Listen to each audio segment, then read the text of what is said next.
I think this is where I'd like to talk a little bit about the Iowa Film, Television, and Video Production Promotion Program, the bill that the state legislature passed in 2007. The Iowa Motion Picture Association worked for 3 years with some key legislators to get that bill passed. And I think what really put it over the hump was in 2006 when Tony Wilson wrote and produced The Final Season, which was shot on location in Cedar Rapids in Norway, Iowa. A lot of legislators went to the set. Many legislators were extras in the crowd. This is what really made it real for them. They saw it happening, right in their backyard. Yes. They saw how many people were involved. They saw the size of the crew, the size of the equipment, the payroll. Lo and behold, the next legislative session, the bill passed. So in 2007, actually the Final Season was one of the first 3 projects to qualify for the incentives with some of their final post-production and marketing expenses in the spring of 2007. There were 3 projects that qualified in 2007. 2008 there were 8.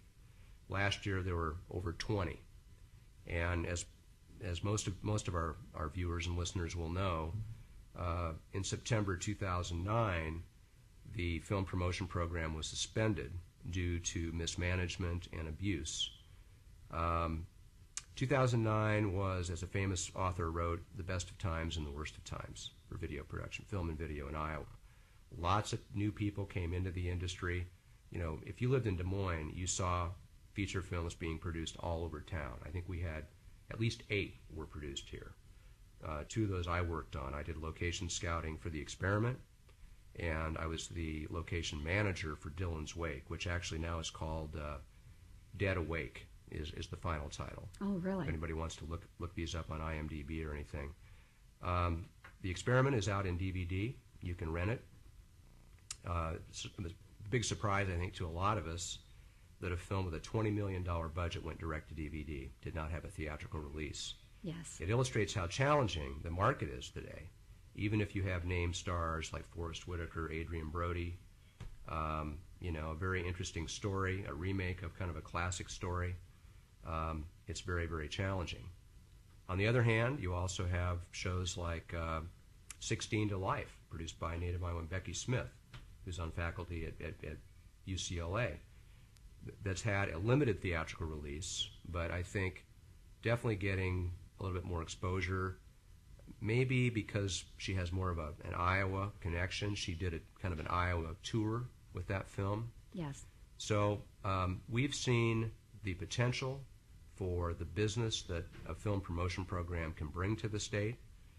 And I think we've also learned that every other state that's had a program like this had similar, what I would call growing pains, where they realized what they didn't know, they realized what they didn't have in place to adequately manage, enforce the rules, do the accounting on the back end that it really takes. I think the most successful film promotion programs that currently, historically, have been in Louisiana, New Mexico, more recently Michigan. So we've got some good models out there. But this is something that, at the very least, Iowa needs an active film office. In the last year, since all the problems have been discovered, it's taken a very long time to do these audits. It looks like there's really not enough resources dedicated to this. We hope that this can be cleared up soon and that we can really articulate this simple message. It's about the economy. This is not a political issue.